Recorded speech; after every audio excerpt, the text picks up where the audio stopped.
I'm Dr. David Borenstein. I'm a clinical professor of rheumatology at the George Washington University Medical Center, and I'm also a partner at Arthritis and Rheumatism Associates in Washington, D.C.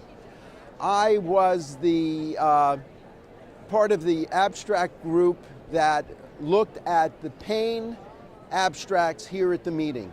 And there's some very important abstracts that were presented here regarding pain and rheumatic diseases.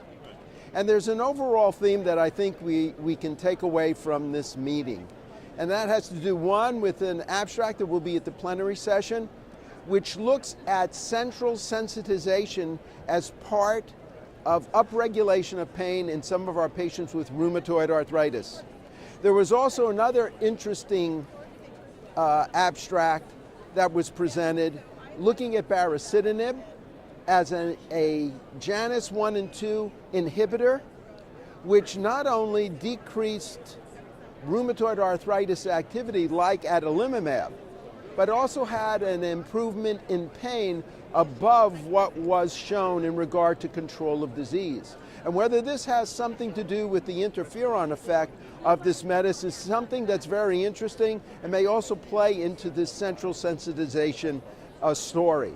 If we have to take something away from the pain abstracts that were presented at this meeting, I would say the following: that our musculoskeletal pain is complicated, that it may in fact have nociceptive, neuropathic, and central sensitization components.